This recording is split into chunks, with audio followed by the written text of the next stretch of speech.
Guys, welcome to Vidya first. मैं हूं सुनील। पढ़ रहा है इंडिया, आगे बढ़ रहा है इंडिया, और हम भी आगे बढ़ेंगे। क्वेश्चन नंबर 35 डायरेक्ट लंबी छलांग लगा रहे हैं।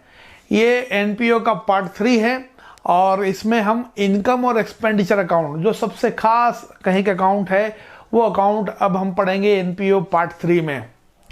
इनकम एक्सपेंडिचर अकाउंट मैं डायरेक्ट जंप करूंगा क्वेश्चन नंबर 35 पर, है ना। यदि आपकी 2019 की बुक है उसके अकॉर्डिंग क्वेश्चन नंबर 35 पर। तो अभी इतने सारे क्वेश्चन जो दिए हुए हैं, ये क्यों नहीं कर रहे हैं हम? ये इसलिए नहीं कर रहे हैं क्योंकि आपको इनकी रिक्वायरमेंट नहीं है। बहुत सारे एडजस्टमेंट दे रखे हैं, उनको सीखने में आपका टाइम बर्बाद होगा। पहले आप बड़े क्वेश्चन करें, ऑटोमेटिक वो सारी चीज़ें ऑटोमेटिक समझ में आती जाएगी। तो हमारा टाइम बर्बाद नहीं करना हमें, और सीधा डायरेक्ट हमें जंप कर रहा हूँ। मैं जंप कर रहा हूँ क्वेश्चन नंबर 35 पर, और ये बिल्कुल एक बेसिक सा क्वेश्चन है इनकम एक्सपेंडिचर अकाउंट का। ठीक, तो इनकम और एक्सपेंडिचर अकाउंट क्या होता है वो मैं आपको पहले थोड़ा सा बता दूं, उसके बाद मेरे पास क्वेश्चन रेडी है और फिर हम क्वेश्चन करेंगे। देखिए, इनकम और एक्सपेंडिचर अकाउंट में ऑब्वियसली बात, ये भी बाकी अकाउंट जैसा ये भी अकाउंट ही है, लेकिन इसमें आपको रिसिप्ट और पेमेंट से जो डिफरेंस है, वो डिफरेंस ये है कि ये जो काम करेगा, इनकम एंड एक्सपेंडिचर अकाउंट जो काम करेगा, वो काम करेगा, आप समझिए कि एक्रूअल बेसिस पे काम करेगा, ऐसा आप कह सकते हैं। ये एक टाइमिंग ड्यूरेशन को लेकर चलेगा, है ना। रिसिप्ट और पेमेंट अकाउंट में हम जो किसी भी साल का कोई अमाउंट आया है वो लिख देते हैं। किसी भी साल के लिए वो खर्चा क्यों नहीं हुआ, यदि अभी जा रहा है तो हम लिख देते हैं। लेकिन यहाँ ऐसा नहीं है। यहाँ इनकम और एक्सपेंडिचर अकाउंट में बिल्कुल अलग बात है। अलग बात ये है कि यहाँ पर जो इस ड्यूरेशन का है, इस साल का है, वही इसमें आएगा। ठीक, तो इस वजह से बहुत सारे एडजस्टमेंट हो जाते हैं। अब और क्या क्या एडजस्टमेंट हो जाते हैं हम जैसे जैसे क्वेश्चन करते जाएंगे समझ में आती जाएगी। हाँ, इसके अलावा एक और खास बात यह है कि जैसे हम रिसिप्ट और पेमेंट अकाउंट होता है, तो रिसिप्ट और पेमेंट अकाउंट से हम कुछ ट्रांजेक्शन इसमें लेते हैं, कुछ ट्रांजेक्शन बैलेंस शीट में लेते हैं। तो इसमें कौन सा ट्रांजेक्शन लेते हैं? इसमें हम लेते हैं इनकम एक्सपेंडिचर नेचर के, यानी कि रेवेन्यू नेचर का ट्रांजेक्शन हम लेते हैं। हम बड़ी बड़ी चीजें नहीं लेते, जैसे कोई असेट्स खरीदी, है ना, या कोई बॉन्ड खरीदा, कोई सिक्योरिटी वगैरह खरीदी, तो बड़ी बड़ी चीजें हम यहाँ पर नहीं लेंगे। कोई असेट्स वगैरह बेची करी तो वो नहीं लेंगे, वो डायरेक्ट हम बैलेंस शीट में उसको इंक्लूड करेंगे। तो रिसिप्ट और पेमेंट अकाउंट जो है एक टाइप का आपका केस समरी है कि भाई आपने केस कहाँ से आया और कहाँ गया। अब उसमें हमें इस साल कितना सरप्लस हुआ या कितना डिफिसिट हुआ, जैसे हम प्रॉफिट और लॉस पता करते हैं, तो कितना सरप्लस हुआ और कितना डिफिसिट हुआ, ये पता करने के लिए हम इनकम एक्सपेंडिचर अकाउंट बनाते हैं। ठीक है, तो एक क्वेश्चन हम करके देख लेते हैं तो चीजें सारी क्लियर हो जाएगी। तो क्वेश्चन एक काम कीजिए, आप थोड़ा सा क्वेश्चन पढ़ लीजिए। रहा आपकी स्क्रीन पे क्वेश्चन, आप पढ़े। रिसिप्ट और पेमेंट अकाउंट आपको दिया और इनकम एक्सपेंडिचर बनाना है। Balance BD 1,80,000, subscription 9 lakh, sale of investment 2 lakh, sale of furniture 30,000, book value 40,000, donation 10,000, salaries 4,80,000, rent 50,000, stationery 20,000, defence board 3 lakh, furniture 2 lakh, bicycle 3 lakh, balance CD 2,40,000। ठीक, तो ये क्वेश्चन आपको दिया हुआ है। क्वेश्चन आपने पढ़ा, हमने ज़्यादा टाइम बर्बाद करने की जरूरत नहीं इसमें। हमने क्वेश्चन पढ़ा, इसमें आपको केस पहले कितना था, एंड में कितना है, और क्या क्या किया है वो हमें दिया हुआ है। अब सबसे बेहतरीन तरीका है, आप पहले से टिक लगा लें। पहले से आप टिक लगा लें। टिक किस बात के लगा लें? आप टिक आप इस बात के लगा लें कि कौन कौन से ट्रांजेक्शन हैं जो यहाँ आना चाहिए और कौन सी यहाँ पर नहीं आएगी। तो देखें, आप सबसे पहले हम देखें कि बैलेंस बीडी है तो फिर बैलेंस दिया तो यहाँ आएगा नहीं, है ना।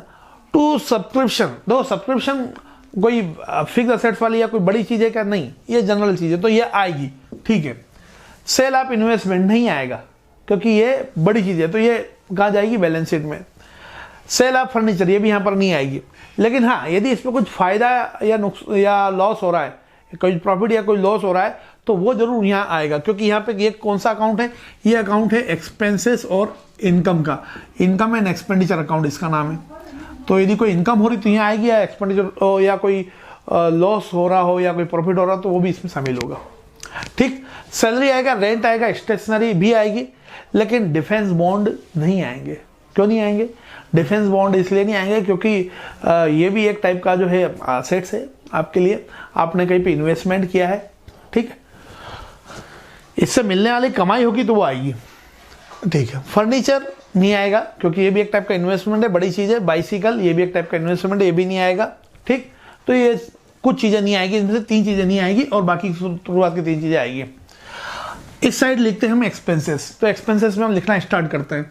सबसे पहले लिखा आपने सैलरीज, तो हमने लिख दिया सैलरी। मैं 2 और बाई वगैरह नहीं लिख रहा हूँ, 4,80,000 मैंने लिख दिया।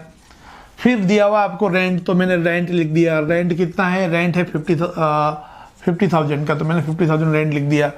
स्टेशनरी दिया हुआ है, 20,000 का, तो मैंने 20,000 की स्टेशनरी लिख दी, ठीक। खर्चा साइड में कुछ बचा है क्या? खर्चा साइड में कुछ नहीं बचा हुआ है, छोड़ो। अब आप ये देखो कि ये सेल ऑफ फर्नीचर दिया हुआ है। सेल ऑफ फर्नीचर आपको दिया हुआ है कितने का? 30,000 का सेल ऑफ फर्नीचर है। इसमें से इसकी जो बुक वैल्यू है वो 40,000, यानी कि उसकी कीमत जो है वो 40,000 की है, लेकिन आपने बेचा उसको 30,000 में। तो आपको क्या हुआ? आपको लॉस हुआ। लॉस हुआ, कितना का लॉस हुआ? लॉस हुआ आपका 10,000 रुपये का। तो 10,000 के रुपीज़ का जो आपका लॉस हो रहा है, लॉस को भी हम एक्सपेंसेस साइड में लिखेंगे। यहाँ लिख देंगे हम loss on sale of furniture, sale of furniture, ठीक। कितना? 10,000, ये भी हमने इधर लिख दिया। क्लियर? अब और कोई खर्चे वाली कोई बात बची क्या, या लॉस वाली कोई बात बची क्या? नहीं बची, कोई बात नहीं। अब हम देखेंगे रिवेन्यू, जो इस हमारे पास इस साल जो इनकम हुई है वो देखते हैं। सब्सक्रिप्शन आएगा, बिल्कुल लिख देते हैं सब्सक्रिप्शन। यहाँ पर दिया हुआ नहीं कि पिछले साल का कि इस साल का कुछ भी नहीं दिया हुआ, तो हमने डायरेक्ट लिख दिया, तो डायरेक्ट लिख देंगे। कितना? 9 लाख रुपीज़, तो 9 लाख रुपीज़ लिख दिया हमने। फिर आपको सेल ऑफ इन्वेस्टमेंट नहीं आएगा, सेल ऑफ फर्नीचर नहीं आएगा, डोनेशन आएगा, क्योंकि डोनेशन तो रूटीन चीज़ है, तो डोनेशन आएगा। डोनेशन कितना है? डोनेशन है 10,000, तो चलो 10,000 में लिख दिया। अब हम इसका दिए टोटल लगाएं। टोटल लगाएं तो कितना हो गया? 9,10,000 में टोटल लगा दिया। और इधर का यदि हम टोटल लगाते हैं तो ये 4,80,000 प्लस 5,50,000 प्लस 10, 5,60,000।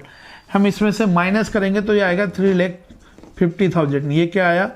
ये आया आपका बैलेंसिंग फिगर आया।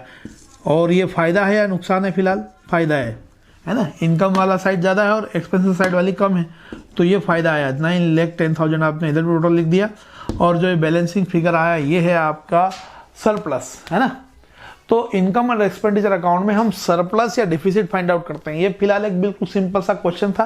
ये सिंपल से क्वेश्चन में आपको चीज़ें समझ में आ गई होगी कि इसमें कौन कौन से टाइप की चीज़ें लेना है। इसमें हमें लेना है रिवेन्यू नेचर की चीज़ें, इसमें हमें लेना है रूटीन नेचर की चीज़ें।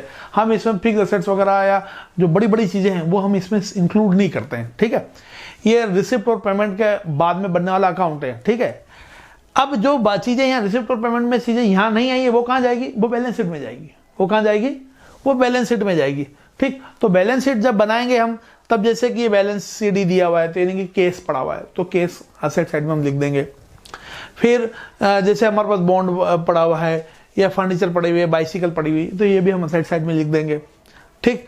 और तो जितने भी बड़े बड़े ट्रांजेक्शन है वो हम बैलेंस शीट में लिख देंगे। बाकी सारी चीज़ें किस में करना है? इनकम एक्सपेंडिचर में करना है, ठीक। तो ये बहुत ही इजी क्वेश्चन था। नेक्स्ट हम करेंगे थोड़ा सा टफ क्वेश्चन, ठीक। फिर मिलेंगे, तब तक के लिए अलविदा, थैंक यू।